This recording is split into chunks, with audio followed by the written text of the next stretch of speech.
Wel, falch ar y fwle gw tacht y seile a ha tai tasgu hanterian agos olhai Glasgow cwrdd hos. Mae'r haffis acyn fa tasbynig sori tia gyfiawn an y garirif, a ffosglwg an sy'n lwnes dal y chai. Agos has y chwrdd lain gwsgipol dy fo nawmsien. Hasyn gymor yn dochus gan cord yn tasbyn y grif, agos gyn bu coramacif y fi a tair leidd tron y mias yn y haroen. Ach yn draste can i mi rysg falge oryf gw session na Gaelic. Welcome everybody to another Hunterian University of Glasgow event. As we know, there was a special exhibition in Prospect, Old Ways, New Roads, that was to open last summer. And the exhibition has gone neatly online. We really hope that you like the exhibition and that you will be able to visit it online in the coming months. But now I'll say welcome again to this Gaelic session. So we have traded it under the title Shieling is Raachan. And that is to avoid the direct translation and to avoid, in a way, compromising the Gaelic by forcing it into a translation in Old Ways, New Roads, which don't necessarily make sense. So we just said ways and roads. And it's interesting that the word Raachan is not an Old Gaelic word. It's been adopted from English. And Shlia, old way, path, route, and so forth, is, we feel, a better translation. Now, this is to underline the sort of things we're going to look at in the next while and with our speakers, where we're looking at the landscape, material culture, language, literature, and so forth. But our last meeting was looking particularly at what Gaelic language and literature had to tell us. And this time we're looking more at what material culture and Gaelic language has to tell us. So I hope that introduces a novel approach, and it perhaps reflects the way in which material culture studies have become more acceptable, more generally acceptable, and have made their way into academic studies, so that social and cultural history is enriched by looking at objects. And I just noticed today at lunchtime, and the BBC Radio 4 is rerunning Neil McGregor's A History of the World Through 100 Objects. And I think that's a wonderful, optimistic way to open up our view of Gaelic history and landscape through objects. Uisdean, So I'm Nigel Leask, one of the co-curators and co-editors of Old Ways and New Roads. It's great to see you here again today. We've really got a great lineup for the second of our Gaelic sessions, addressing the theme of material culture, as we just heard from Uisdean. And I'd just like to briefly, before I'll introduce each speaker in turn, but I'll just introduce, welcome our four speakers. Chris Robinson from the West Highland Museum, Maureen Shaw, who's a PhD student at the University of the Highlands and Islands, Sally Tuckett, who is lecturer in History of Art at the University of Glasgow. And as Sally is unable to be with us today, she will be playing a recording of her talk.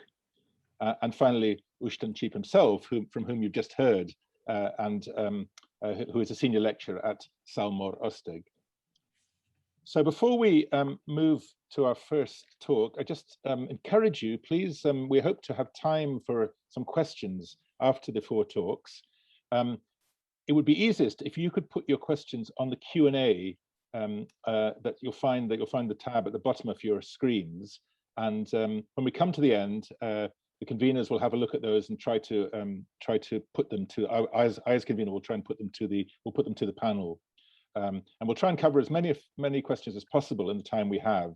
And we'll take questions at the end of the session rather than after each of the individual talks. I hope we'll have time to answer all the questions. If not, then we'll try to make sure that the panel have an opportunity to respond by email So without further ado, it's a great pleasure to introduce Chris Robinson, who is giving the first talk, which is entitled Old Ways and New Roads in Loch Arbor, Drawing on Local Lore and the Collections of the West Highland Museum, Fort William. Great. Thank you. This is a rare privilege for the museum to be invited to contribute to this celebration of Old Ways, New Roads. When first asked, my first thoughts were, well, what's the museum got to offer? We don't collect roads. But we do have a few things in our collection, and more usefully, several things about Loch Arbor which complement the subject of movement about Scotland in times past. But can I indulge you briefly in a story of the museum? We are a museum in Fort William, a traditional old-fashioned museum. Some describe us as a museum of museums. Started in 1922 by Victor Hodgson. He said we should be a museum second to none in the whole country, and we aspire to live up to his expectations. We exist to collect, conserve, and present items of significance and historical and cultural interest related to the West Highlands. We have a great Jacobite collection of national importance. The area was the cradle of the 45, our secret anamorphic portrait, body prints Charlie's Tartan Trews. Next slide, please. From a birching table to a gift of Highland regalia, from Queen Victoria to John Brown, pardon me, from a coffin guard to a commando exhibition. We have a large part of the Carmichael collection. Pardon me. Next slide, please.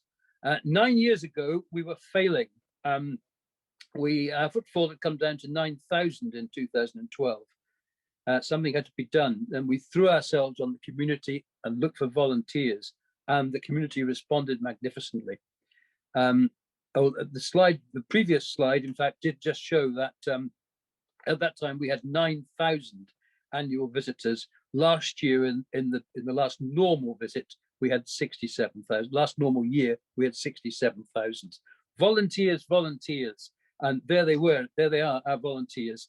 And I'm really pleased and honoured to say that with a little help from our friends, 3 weeks ago we were in receipt of the volunteers, the Queen's Award for Voluntary Service, of which we are very proud. But enough of this trumpet blowing. Let's move on. Old roads. And if we can show you a cairn, a resting cairn, a cairn put together as folk on a way to bury one of their number, erected a cairn where they stopped with the coffin on an old coffin road. This road runs from Bahuntin in Glenroy to the graveyard at Kilhurl. It's known as the Mam. Next slide, please. On the Mam in 1872 on the OS map, there were at least 6 resting cairns, and they're still there. Hugh will be speaking of them later. That particular cairn, go one back, please, if you would, Rachel. That particular cairn, which we showed just before, may have a body beneath it, but not time to tell you all the secrets of that, perhaps time for later. Many of these resting cairns have been lost as the stones have been robbed or with road widening, but they're found in the inaccessible places, over high ground, over the old roads, the coffin roads. Next slide again, please. And there's something very special, I think, about these old roads. There's a feel about them. Nowadays, rarely trodden, but they retain the features of centuries of steady usage. A solid boulder base you'll see there, which nothing can grow. The ground is so compacted. Cut through moranic mounds, sometimes built up on one side. They have a real special feel about them. And we have a number in Loch Arbor, which I'll mention more later. But we'll move on now to the times little beyond the old roads. Cooper's map. We have a copy of this in the museum. This map from 1730 shows the earliest of the military roads, entitled "A Map of His Majesty's Roads from Edinburgh to Fort Augustus and Fort William," dedicated to William Augustus Cumberland. Now, if I can orientate you, on the top right-hand corner there's Inverness, and the bottom leftish is Fort William, and with Loch Ness, Loch Oig, Loch Lochy between. And it shows the road coming down from Inverness to Fort William, and the other important road of the day, the Garrienach Pass. And this, if you look down towards Fort William at the bottom left-hand end, you'll see there's certainly some mountains represented, but fairly, what shall we say, minimally so. You can see Ben Nevis. But if you look a little bit further up on the right-hand side, they were more or less in the middle, in fact, there's the Garrienach Pass with the most tremendous mountains drawn onto the map. And I think at the time that the Garrienach was seen as the road to traverse. In sort of climbing analogy, it would be a very severe route, or in skiing parlance of today, the Garrienach would be the Black Run. In 1796, Sarah Murray, on her first tour, came down the Great Glen, stayed one night at Fort William, but was determined to go south by the Garrienach, and she doubled back to Fort Augustus. And 3 years earlier, in 1793, another traveller, Henry Scrine, did the very same thing. And interestingly, he noted on the Garrienach that there were long poles which had been driven into the earth beside the track to mark the route in snow. Now, I remember not long after I first came to Fort William in the 70s, these poles appeared in Glencoe to guide the snowplow. So there's nothing new. I thought they were quite innovative at the time. But the lower section of the road, next slide, please, takes us past several interesting features. When I say the lower section of the Great Glen, that runs from Fort Augustus down to Fort William. Letterfinley Inn, which was one of Wade's inns, general's huts, perhaps even. The visitors that came by seemed to vie with each other to find the worst possible inn in the Highlands, and this particular one was fairly typical. A bit further on, and we come to one of two important bridges. There were two rivers which needed spanned with this military road. First was over the River Gloy, and here is Low Bridge, so known because it didn't really have the proportions of, and the next slide, please, of Highbridge, which was a magnificent structure spanning the deep and narrow gorge of the River Spean. Previously, there had been a ford across the river about a mile or two downstream at Mucoma. And Highbridge became particularly famous 10 years after its construction, as it saw the first shots of the 45. I won't go into too much detail, but essentially a small band of Highlanders ambushed a party of soldiers coming from Fort Augustus and chased them back up the Great Glen and captured them. So it's a fine place in ruin, sadly now. Next slide, please. Recent metal detecting has discovered some musket balls and a Brown Bess trigger guard. Musket balls, perhaps the very first shots of the 45, who knows? Now, though, back to an older road, not far away from that. Next slide, please. Lovely view here of Banquo's Walk, which is a stretch of road, clearly is road, which runs nearly at 200 yards on the banks of the River Lochie, between Spean Bridge and Fort William. This has taken almost mystical proportions, this stretch of road. It seems to start nowhere and it ends nowhere.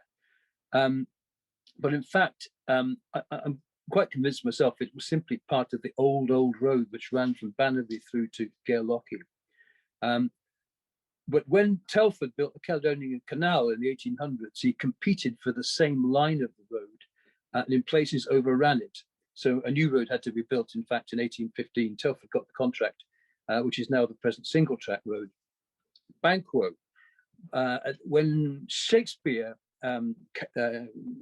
made Banquo famous, he was apparently thought to be a real historical figure, but almost certainly not. I think he was the Ossian of 500 years previously. But it's an attractive place. It's a romantic place. In the old statistical account in 1793, the local minister said, along this sweet walk, on the one hand flows the River Lochie, on the other there is a delightful bank, a quarter of a mile now, but now it's at that time it was said to be about a quarter mile. Now we just look at this 200-yard section, and a fine avenue of beech trees. Much conjecture about this short bit of road. it's been suggested that it was a canal built by the Romans to avoid the falls on the River Lochie, that it could be a clay mine for puddling the canal. But the next slide, please. What it is, in fact, is just simply part of the old road, which uniquely ran in its 10-mile stretch through a wood. And in order to preserve the wood and prevent cattle and beasts from getting into it and no damaging the wood, then there was a parapet built either side of the road. It happens to be next to the Lochie, and it's a wonderful place. I even had a song written about it by Moira Kerr on Banquo's Walk. It's associated, though, with the ruin of a castle, Tor Castle, which is very, very old, said to have been the seat again of Banquo, the Thane of Lochaber, but latterly a Cameron stronghold.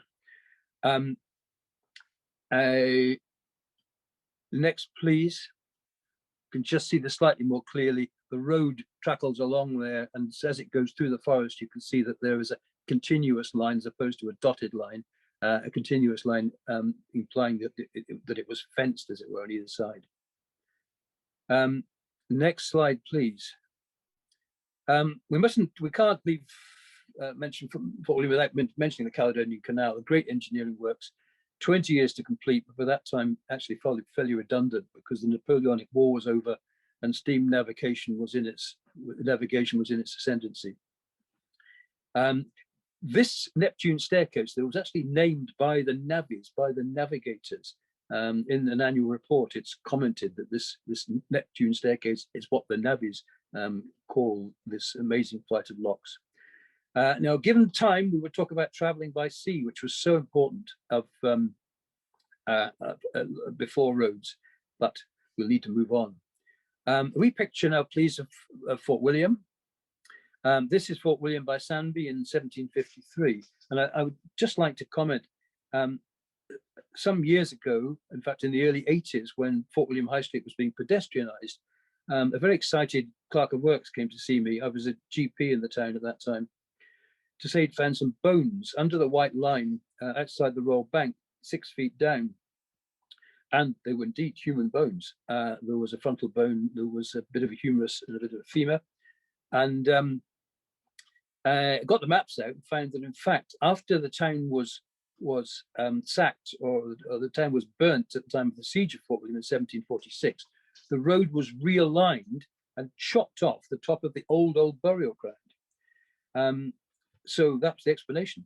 Now, we don't have the bones in the museum. They had to wait in a cardboard box in the council offices until the minister came back from Mallorca on his holidays to have a Christian burial. There we are. But there seems to be a lack of reverence of old graveyards, gravestones.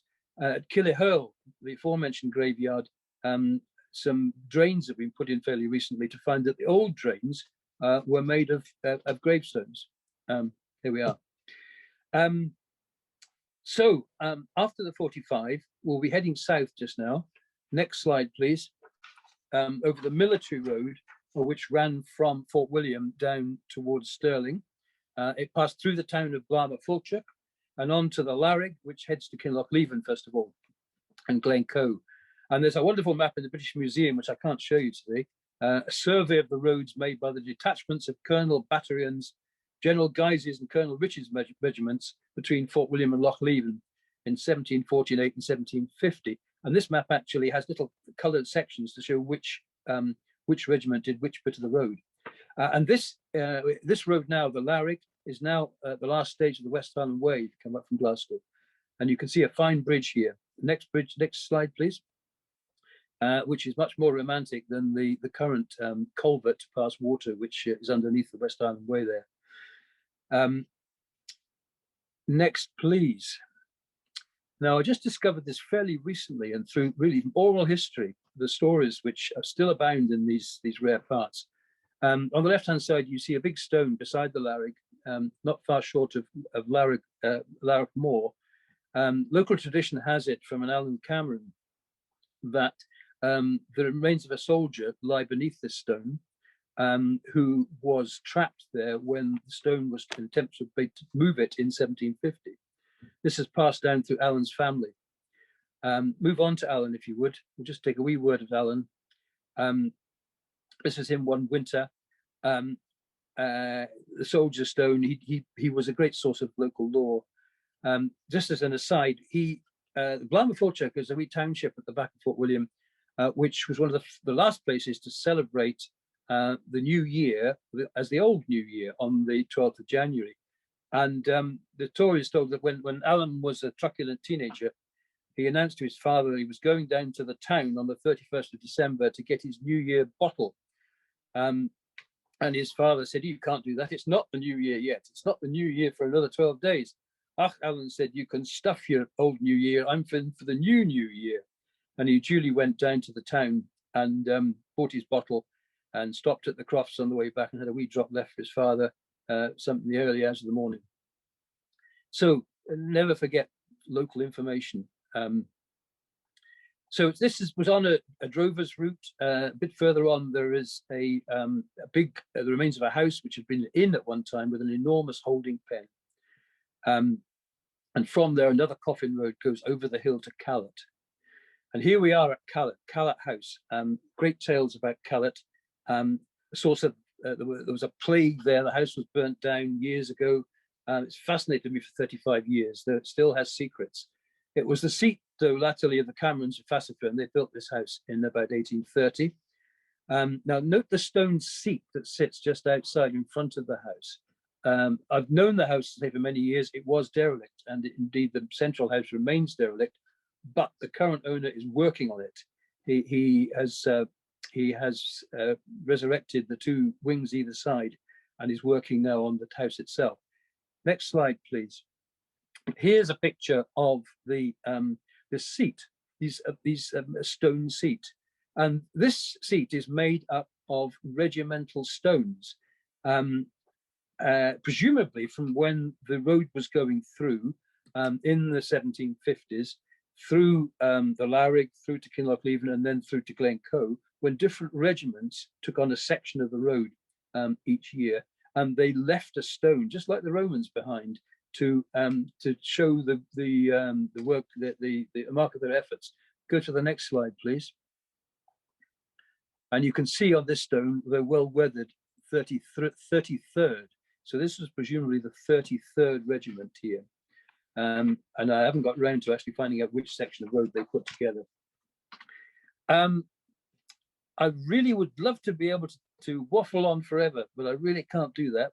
We have a lot of interesting things here. We'll simply have to, I'll have to draw a line under things here. I would just like to welcome you to the West Highland Museum should you find yourself about Fort William. We are open, and we're very pleased to see you. Next slide, please. And this is a welcome goodbye, a wave goodbye from an old callier crafted by Wendy Wood for the museum. She once graced the old Croft House in the museum and frightened generations of visiting school children who dared each other to revisit the museum. Thank you for your attention.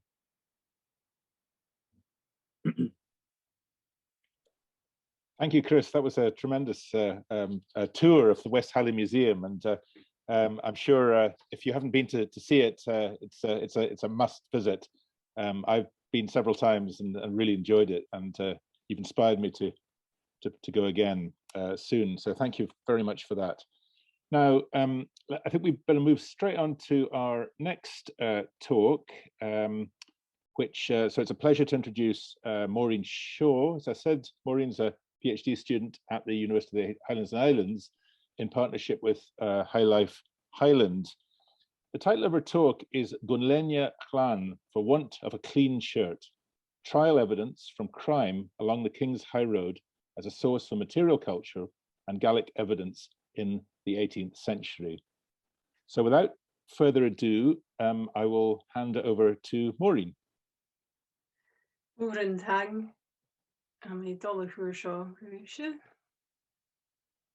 There we go. Many thanks, Nigel. Falche or of Hludunya. Gunlenia Glan for want of a clean shirt. The trial of Macintosh of Borlam, 1773. Ill-gotten gains as a source of material culture and Gaelic evidence in 18th century Badenoch. On the evening of the 6th of July, 1772, weaver James Macpherson and his wife May Shaw went to bed. Their house was in Clagan of Killyhuntly, a mile from the King's High Road near Kingussie. A little after nightfall, and having fallen asleep, James heard the door of the partition to their bedchamber open and some men come in. They came to the bed where he and his wife lay, and they turned up the bedclothes over their heads and by force kept them down in the bed. In the struggle, his wife received some hurt. They held them in that situation for about half an hour. James could hear a noise through the house as of breaking open chests and locks. One of the men put a knife to James's side and said in a low voice, "Be savage, no hahermi limbidig. Hahermi u limbidig, be quiet or I'll stick you with my dirk." Armed with a milne pick and the coulter of a plough, the rest of the gang ransacked the house. May, James's wife, was hurt in the assault. After the intruders fled into the night, Macpherson ran to get help from his neighbour, Duncan Kennedy. Together they lit a candle and saw that the two chests in the east end of the house had been forced open. A mill pick lay on the floor. James put his hand in one of the chests and found that the intruders had made away with the contents, which amounted to £40 sum, odd shillings sterling, consisting of gold and silver. Today, in this weaver's possession, that would represent a sum in the region of £3,000. So, what does this trial offer us insight into? The trial of Edward Borlam, Laird of Rates and Badenoch, son of William Mackintosh of Borlam, offers an insight into the nature of textiles and society in Badenoch. And we also have Gaelic and material culture evidence amongst this over the period of the crime spree, which was from July to late November 1772. Although murder and robbery were the main focus of Borlam's criminal plan, personal goods were stolen, incidentally, by his opportunistic gang. The theft of textiles, as well as personal clothing items mentioned in the witness statements, give useful evidence of the type of textiles both present in Badenoch and those coming into Badenoch.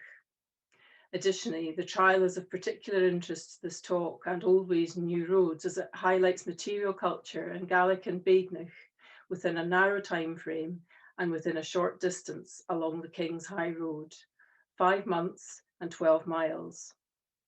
The other people involved in the case are across differing sections of society, both living in Badenoch as well as passing through it for reasons of trade and travel, and this offers insight into life in the area. Only one woman is represented, and it is highlighted at the start of the court record that over all of the witnesses, they could not speak English, but the Erse was the only able language. That is, the majority of witnesses could only speak Gaelic.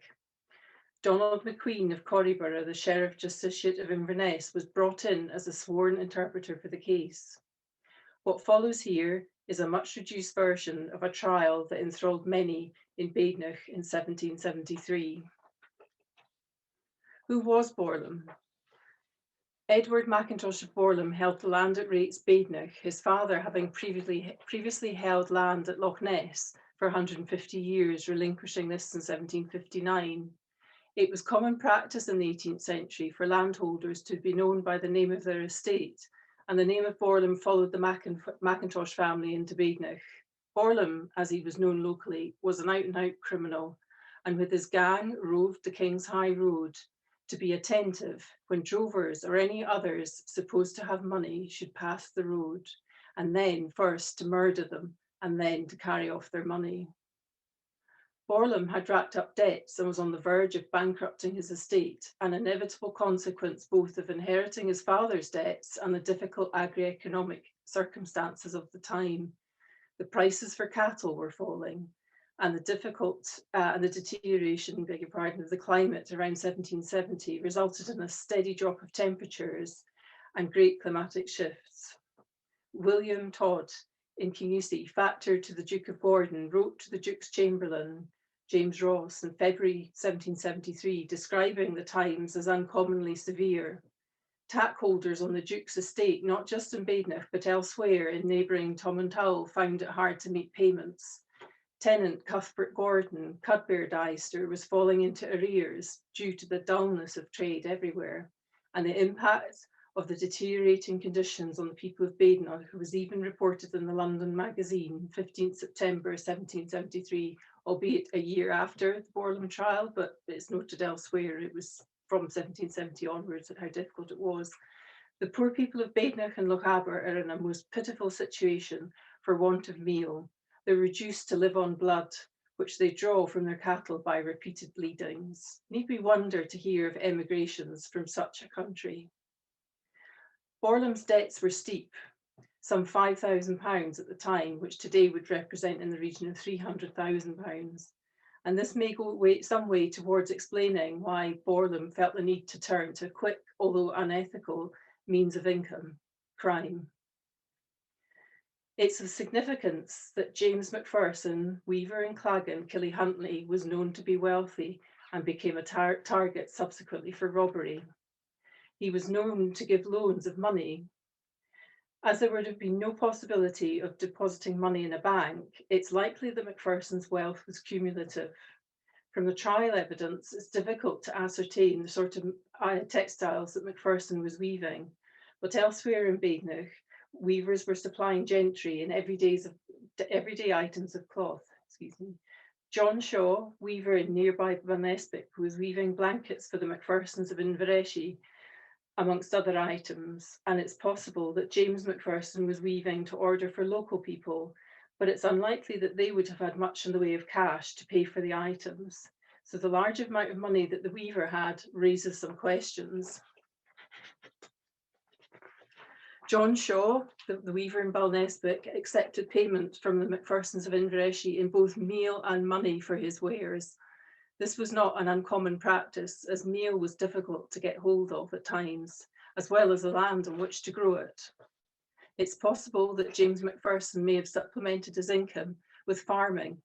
Claggan, where he lived, Claggan in Gaelic, has two meanings: a knoll or a mound, or in the context of farming, it describes the best piece of arable ground.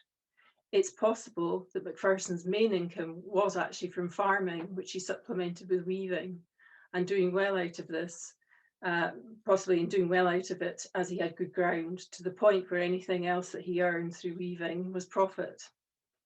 If his wealth had come from weaving alone, this also points to the work of women and his success. A weaver needed between 4 and 8 spinners to keep him in business, so the wealth and success of James Macpherson as a weaver implies considerable work on the part of women locally, both in spinning and possibly dyeing. We can use this plaid as an example for comparison. This is the Catnach plaid at the Highland Folk Museum, and it dates to about 1870. It was woven an inch near Kingussie. The plaid measures 108 inches, that is 273.8 centimetres, by 47 7/8 of an inch, 126 centimetres. It's made of wool woven on a 6-shaft loom at 28 ends per inch. It's a balanced 2-2 right-hand twill weave and of a check pattern in blue, pink and natural wool. It's more recent than a plaid that would be around in the time of Macintosh of Balnesbic, but it's a standard sort of plaid size. I've used this for comparison, just as an example of how much yarn would be required. Using weaving calculations based on the dimensions of the cloth, the plaid is illustrated here. We need a total of roughly 11,470 yards of dyed yarn. A large commercial cone like this one, or any of these, each one holds about 3,800 yards, to give you some idea. Although a plaid was an everyday item, to work yarn to make a plaid of this standard would have been quite a lot of work for a hand spinner to produce, and yarn quality was desired. A skilled spinner would be able to spin up a fine yarn of a decent length quite quickly, provided that the wool had been well carded and washed before spinning, as well as at the right temperature. And wool which is warm is easier to spin. Further work would have taken place prior to spinning in the dyeing of the yarn. Yarn for home use would have been hand dyed prior to spinning. We find evidence of commercial dyeing in Killyhuntly, where James Macpherson's located, in the place name Clotha and Dardar, and this comes from local oral evidence, the mill run of the dyer, and it's possible that James Macpherson was part of a larger industry nearby. Although at a later date, we have a record of a John Wright operating as a dyster in Killyhuntly in 1782. The financial implications of Borlam's targets. His instructions to his gang were clear. Having already stolen barley from the local minister, William Blair, they were told to watch and attend the high road in order to murder and rob such passengers as they supposed had money, especially drovers. Borlam's gang consisted of his natural brother and his servants, who were threatened with death if they spoke a word of their crimes. That drovers were a target is perhaps not surprising, given the large amount of money that they were known to carry on their way back from droves and selling cattle for their clients in the south. John McFarquhar, 50, a drover from Redcastle in Rossshire, was on his way north, passing Sabhal Mòr with his servant, when John was shot by one of Borlam's gang, a distance of 3 yards behind him from beneath his plaid. The shot grazed the drover's right hand, passed through his big coat, and 2 slogs or grains of the shot passed through the headband of his breeches, which were of shambo leather.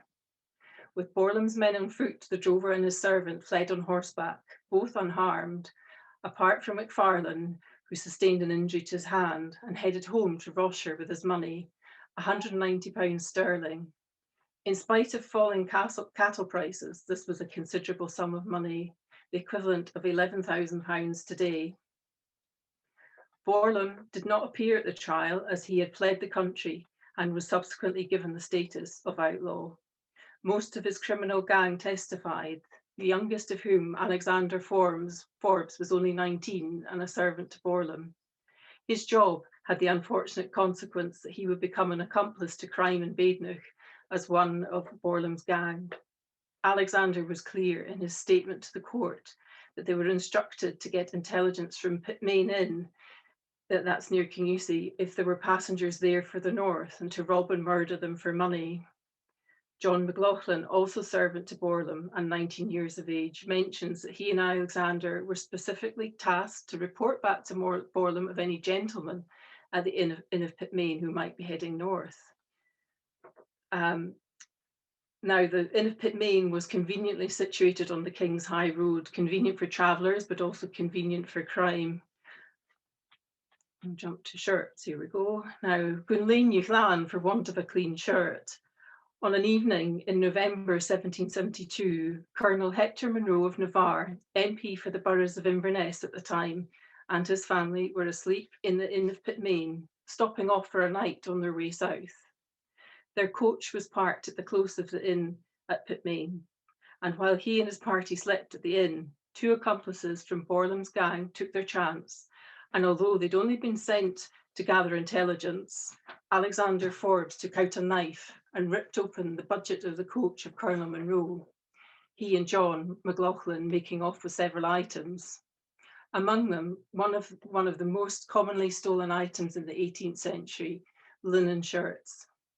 The items stolen from Munro are of particular interest, as they offer a glimpse into the types of textiles which would be travelling into Badenoch with visitors to Pitmain, example, and they also indicate the sort of textiles that would be consumed by gentry class in Badenoch.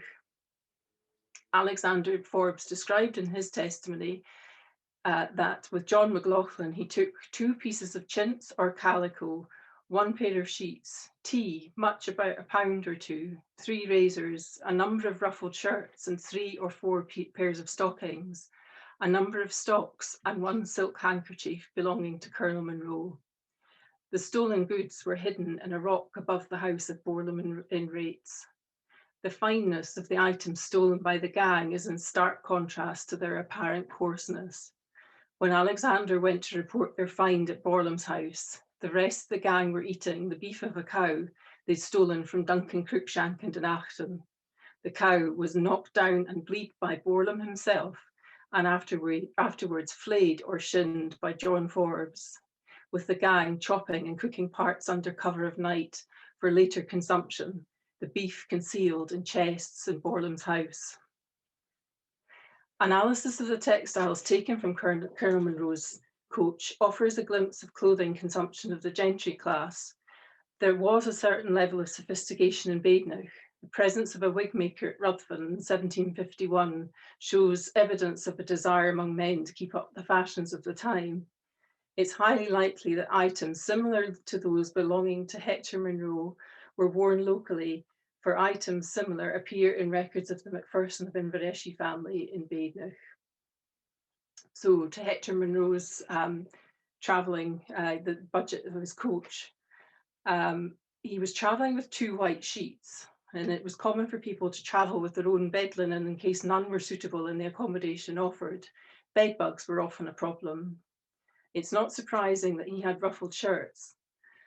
However, these were among the items, among the commonest stolen items in the 18th century.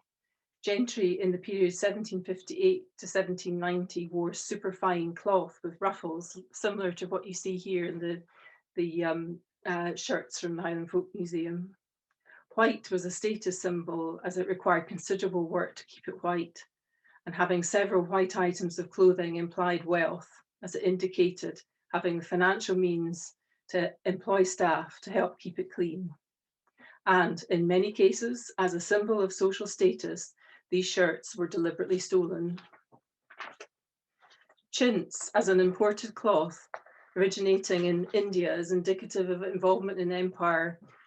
Hector Munro had been an officer in the 89th Regiment and became the 9th Commander of Chief in India in 1764 to 65.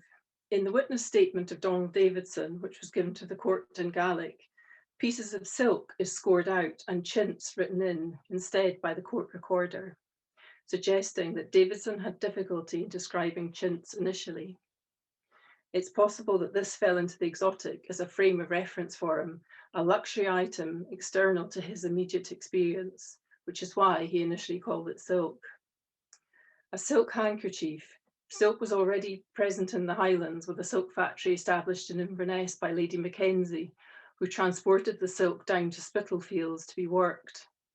Merchant John Stewart, Baillie of Inverness, accepted an order for 26 yards of striped looped strong silk in 1721, and in 1728 received a letter from Roderick MacLeod in Edinburgh, who made payment for silk plaid for my wife, and I enclose 34 shillings sterling as the price you paid for it. The further presence of stocks and razors and stockings imply a hint at a concern for appearance. And it's the stockings could have been either male or female wear. In the case of women's wear, they would indicate a finer form of women's attire, because these would have been worn with shoes, and some which were something that the majority of women in the Highlands did not wear. Stockings, however, were considered basic items of men's dress at a certain level in society, and this no doubt would have been essential for Sir Hector Munro. The presence of tea, also a staple of polite society and an important activity amongst females of middle and gentry class households. So moving and getting near the end, hopefully, the use of Gaelic, onto the Gaelic evidence. The use of Gaelic as a first language is significant when we're looking at the trade and economy in Badenoch. If somebody spoke only Gaelic and was doing well economically, it suggests that this trade was local, or at least from within the Gaelic-speaking areas of the Highlands, and subsequently that wealth came from local money, or that more spoke Gaelic than have been credited. The table here lists those who gave evidence at the trial of Borlum in 1773. Borlum, having fled the country, did not give evidence, and neither did his natural brother, Alexander Mackintosh, who was later hanged in Inverness for his part in Borlum's crimes. Now, the table shows that of the 12 people from Badenoch who gave evidence at the trial in 1773, only 4 could speak English. Hector Munro was not included in this figure, as he did not give evidence. It's possible that some of the witnesses had English, but not sufficient to testify.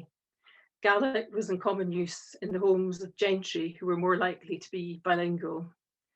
It would, however, be in the interest of traders and merchants interfacing with those from out with the area to be able to speak English as well as Gaelic, and this is demonstrated in the case by the bilingualism of John MacLean, the keeper of the inn at Pitmain, and the drover, John McFarlane, whose servant could not speak any English. Both the drover and the innkeeper would have had Gaelic as their native language, but with a proficiency in English that gave a sufficient level of confidence to be able to give legal testimony in court. The Lieutenant John Macpherson listed as the Black Officer of Ballachroin, who was also a Justice of the Peace in Badenoch. In this role, and as a recruiting officer, he would have spoken both Gaelic and English. He chose to testify in English. In common with Borlam's servants, the drover's servant only spoke Gaelic, and none of the servants could write. May Shaw, the weaver's wife, had only Gaelic, and she indicates in her trial that she cannot count or write. This is in keeping with much of the Highlands at the time, where it's estimated that illiteracy levels were around 60%, almost twice as much as the lowlands in England. But this should not neglect the vast importance of oral culture in Gaelic society, and lack of literacy in the language does not mean lack of knowledge. Highland women were often the guardians of family history or of methods of healing passed down from mother to daughter. James Macpherson the weaver does not speak English, which is interesting in the context of trading. If he only spoke Gaelic, we can perhaps suggest that much of his trade was local and that subsequently his wealth came from local money.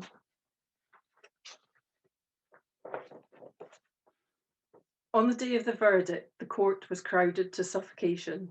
Indeed, the whole trial had drawn much interest beyond Badenoch, for Borlam and his gang were notorious to many who would travel the King's High Road through Badenoch. Many, in fact, chose to avoid the route through Badenoch on this basis. The first charge against Borlam was the innocuous-sounding theft of barley from the minister, Mr. William Blair, but it's possible that this was the easiest charge to pull him in for. His half-brother, Alexander Mackintosh, a miller at Dunachton, living at the Easter Gates at the Park of Rates, Alexander Mackintosh and a further accomplice, William Davidson, were listed as prisoners in the Tolbooth of Inverness at the time of the trial. Mackintosh of Borlam was nowhere to be found, having fled the country to France. Borlam's two servants and John Forbes were fugitated for non-appearance. William Davidson was found guilty of robbing the house of James Macpherson and was sentenced to death. Alexander Mackintosh was also sentenced to death, his body to be hung in chains in Inverness afterwards. On the day of Alexander's execution, the streets of Inverness were deserted, with half the town gathered around the gibbet at Muirfield on the rise above the town, subdued and talking in whispers. Alexander was executed by the hangman's noose. Those who came to watch the hanging placed pieces of bread under the stones beneath them, which they believed would prevent them from dreaming of Alexander Mackintosh. After hanging, for the time allowed by law, his body was placed in an iron cage near to the gibbet as a warning to evildoers. All for the want of a clean shirt. Was it worth it? 5 months in Badenoch, 12-mile stretch of the road, fantastic source of material culture and Gaelic evidence in Badenoch in the 18th century. Shinakave. Thank you, Moran Tang. Moran, that was fantastic. What an interesting talk that was. There was so much there: murder, droving, robbery, executions, ruffled linen shirts, colonial textiles. There was so much absolutely fascinating material. So thank you so much. And the figure of Mackintosh of Borlam stands as a kind of really scary shadow over everything he was saying, particularly as he seems to manage to evade justice at the end. So for our final talk, we go back to we have the pleasure of going back to Uisdean Cheape, who will round the evening off with some reflections on the theme of New Ways, Old Roads, turning a corner with language and material culture. So I'll just hand over to Uisdean for the final session. Thank you, Nigel. That was also enjoyable. Now, I've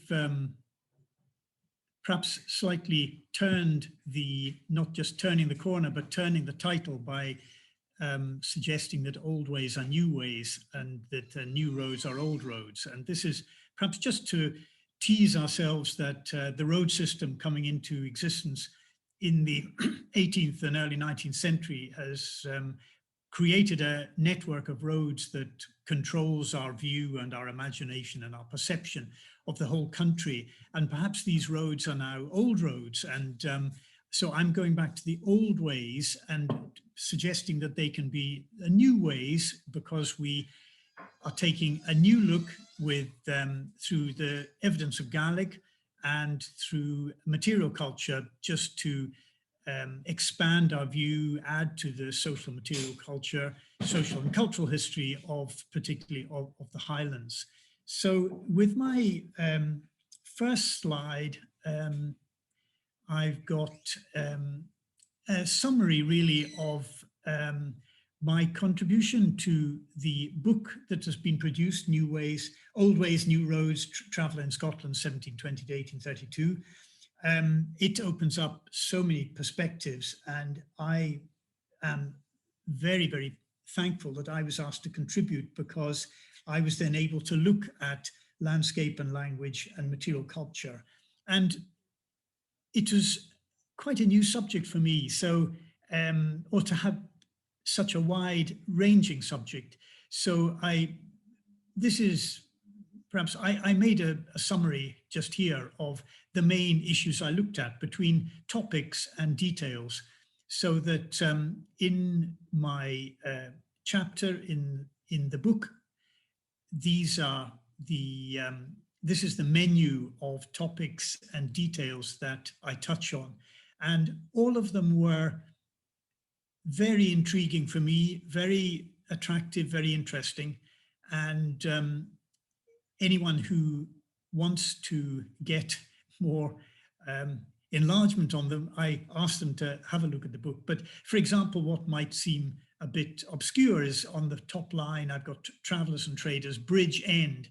And that was just reflecting on the many bridge ends, Cealnadrochich, place names throughout the lowlands and highlands, and to make the point that where there was a bridge, there was of course a road, but the significance of the bridge was really, this was where the river was fordable.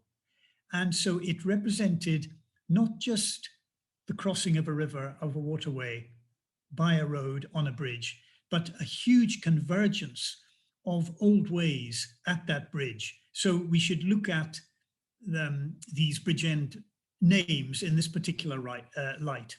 So I go on, of course, 3 points down.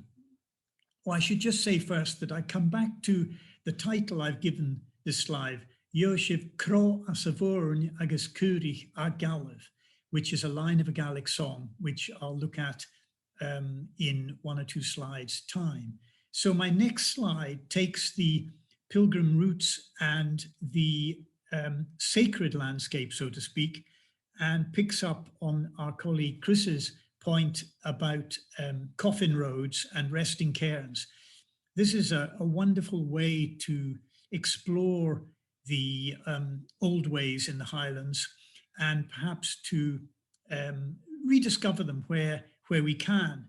And as Chris was saying, they tend to survive in places where they have not been caught up by new roads. And actually this example above Glenouig in Moidart is a good example of what happens to resting cairns. Now there are, I think at this point above the road, 1 or 2 resting cairns surviving.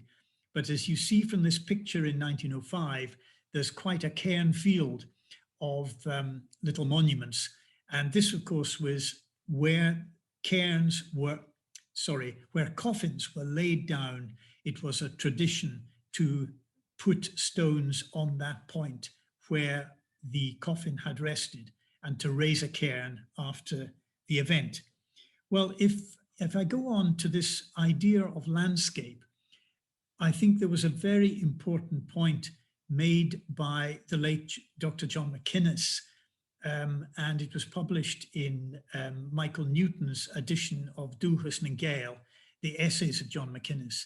And it's a very wide-ranging comment, and I would recommend anyone who can to read the paper as a whole. It's really looking at the power of song and poetry.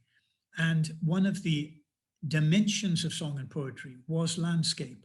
And this is what John has said about landscape. The native Gael, who is instructed in this poetry with its complex sense of territory, of course, carries in his imagination not so much a landscape, not a sense of geography alone, nor of history alone, but a formal order of experience in which all these are merged. What is to a stranger an expanse of empty countryside, magnificent or drab according to prevailing notions, to the native sensibility can be a dynamic, perhaps even heroic territory, peopled with figures from history and legend. And of course, this is such an important point for our new ways to explore landscape and environment and to try to reconstruct the old ways, the old lines of communication, the old ways of life, and to see what can be regenerated for our understanding today. So if I look at the next slide, this picks up on my heading from Iosif Cro a Savorn, we shall get cattle in the mearns. Excuse me. Now, this is just a very important piece of evidence in a most cameo and beautiful form, the song about the shieling in the uplands of Rannoch. I put circa 1670. I think, in fact, it's probably earlier than this. But the important detail in this song for us is that it represents a horizon, as it were, of the singer. The singer is a girl who is declaring the expectations of her lover, who will come home from the fair with a list of objects which, if you like, represent, in many ways, a European Renaissance society. And there are little details such as my beautiful gloves and golden ears of corn on the fingertips. Now, the Gaelic words, the golden ears of corn is a Gaelic word, Cheape, and that is represented by the late 16th, early 17th style of gloves, girls' gloves, ladies' gloves, where the fingers were extended with little extension pieces which are shaped like ears of corn. So this is a thoroughly modern and international list of consumer goods, and the shieling hut in the Braes of Rannoch is where the lovers meet, and she will expect to get all her goods. So if I'll go to the next image, I'm looking at a early 19th century print of smugglers, and this is as far south as Carrick on the Ayrshire coast. But the material culture detail is so interesting because certainly in Lowland Scots, we have a word carrack for a type of pannier that was carried on a pony.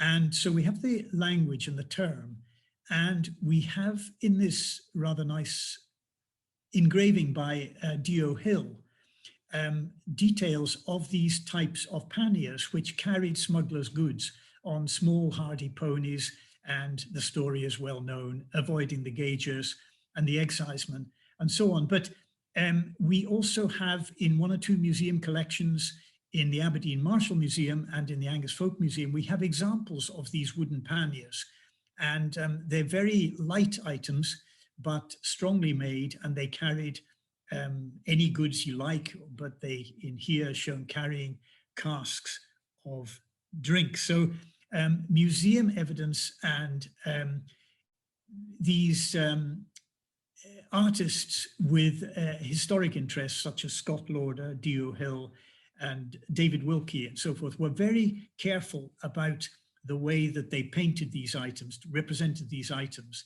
and the museum evidence shows how well these are done. And now in my next image, I'm looking all the way back at Edmund Burt, whose comment on the old ways gives us our prompt for the book and the exhibition and so forth. And this, perhaps we look at this as a sort of caricature and a rather random selection of images. But in fact, all the detailing in these images is reasonably faithful to type and to region, and is represented in Gaelic. So if we look at the next slide, the sledge that's shown in the top of Burt's pictures was well known throughout the 17th, 18th, even into the 19th century in Gaelic material culture and in Gaelic ethnology.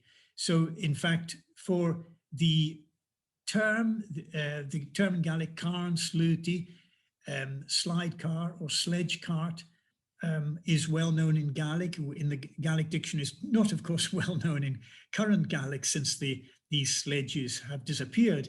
And there are accounts of them in Arthur Mitchell, Osgood Mackenzie, and of course in Burt's letters. So if we look in the next item, I've got a quote from Alexander Ross, the architect, and he talks about sledges still being seen in Inverness in his day, or when he was younger, for carrying peats, for example, and what a practical type of vehicle they were. Interestingly, he uses the word lopan for the sledge rather than the carn, slúti. But this is not a vital distinction. This is the sort of variation that comes down to us and we can sort out. So the next slide looks more carefully at the absolutely universal load carrying item, the creel, or in this case, a back creel on the left and a creel made into a cart on the right. And the name for this cart is carn. And of course, it's rather lost in the, perhaps in the literature these days, because carn, the word carn, is entirely assimilated into the cairn, the heap of stones that marks so many points around the Highlands. So the dominance of the word carn as a heap of stones has rather obscured this, one of the older meanings of it being a cart. So the creel is, of course, such a well-known item of transport, and I have to say, mainly used in the pictures. We see them mainly used by women and girls, and these are two very important pictures for me anyway, because the one on the left is one of these Sandby, School of Sandby, Roy's map, the military map of the Highlands from that period of 1747 to 1751. So a very early picture of somebody going about their business in the Highlands, a really remarkable picture. And it shows a woman carrying a creel with a load of fodder or a load of bedding. And it's remarkable because we see that she's wearing a heavy duty skirt and a sort of shawl or cape that stops the creel, the basket work, spoiling her clothes, and or if there's a rather liquid load to avoid her clothes being spoiled. And the cartoon-like picture on the right is a generation or two later, about 1812.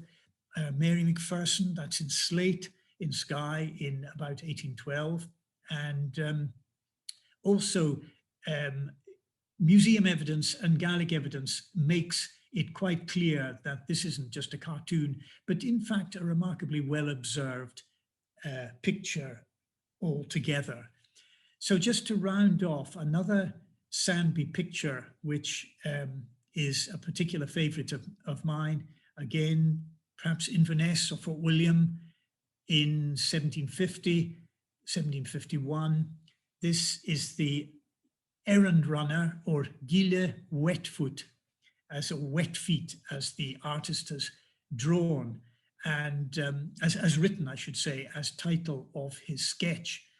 And this, of course, gives us a feel for what the artist was seeing, of course, which he thought curious and worth recording, and also the fact that my colleague Liam has chatted from Uist to say that gile casfluch is still a phrase used in Uist. That is wonderful, because I was just about to say, if we can see the last little text, gile casfluch is, yes, the artist has said, who am I looking at? And somebody who understood who he was looking at said, well, that's the gile casfluch. And the artist would say, well, what's that? Oh, well, that's the gile wet feet, gile casfluch. So interestingly, as the last image shows here, the last bit of text, I checked up on gile casfluch on the Digital Archive of Scottish Gaelic, and there was only one citation of it from a translation made from Neil Monroe's The Lost Pibroch, 1896. But I was encouraged that the translation was by the Reverend Archibald MacDonald of Kiltarlity, a near contemporary of Neil Monroe's, translated his Lost Pibroch into Gaelic, and he's used gile casfluch ACA in this little vignette of a meeting on the road. So that's my time's up, and I just thank you very much. And I hope that you might feel that we can turn a corner on the roads and to find new ways through language, particularly through Gaelic, and tying language to landscape and seeing what new views we can get. So thank you very much, and we'll look forward to seeing you again. Thank you, Uisdean. That was really a wonderful way to round off the evening's papers. So much there. We've moved, from across a whole range of topics involving Gaelic language and material culture, from ruffled shirts to cornea gloves. I love those cornea gloves that you mentioned, from resting cairns to lopan, from courtrooms to spinning schools. And I think we've also in the talks illuminated the links between the Gaeltacht here in Scotland with the colonial world, links that are increasingly troubling our sense of history, of our own history. That colonial world from involving agents like enslaved people in Virginia, Glasgow and Celia, who Sally was telling us about, to at the other end of the scale, Monroe of Novar, from the Indian, who'd made his pile in the East India Company. And indeed, showing up the very different quality of linen that are worn by these particular agents. So I think now we've got time for hopefully at least 10 minutes or so of questions. I'm just going to have a look on the Q&A, and please do, if you have any questions, please do put them up on the Q&A, and I'll see what we've got. A question here asking about the military mythological interaction in the Small Glen Road in Perthshire. It's always intrigued me that the shifting of Clach Ossian by the military road makers in 1732 might have been a factor in making Ossian salient for Macpherson during his childhood. So I wonder if there's any thoughts about how Ossian would be even more salient in oral culture due to the events of the Small Glen road making. And I think we saw another soldier's cairn, I think in Chris's talk, a cairn where allegedly a soldier was had been buried. So a question really for any of the panel. Well, I think this is a fascinating topic, and I can't really answer it in detail. I haven't gone into this at all. I haven't had any chance to, but I think it's the sort of speculation that we can now make very constructively.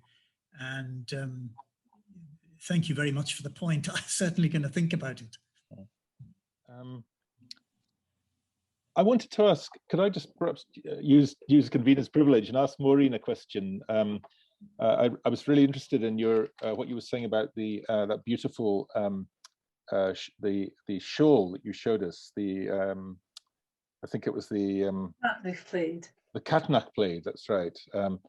And just you showed us what an incredible amount of labor and the quality of the yarn that was used to make that beautiful plaid. At the other end of the sphere is the spinning schools that Sally was talking about, and the production of a coarse type of linen, the Osnabrück, that was used to clothe enslaved people. How do those two traditions of textile manufacture interact, do you think, in the 18th century Highlands?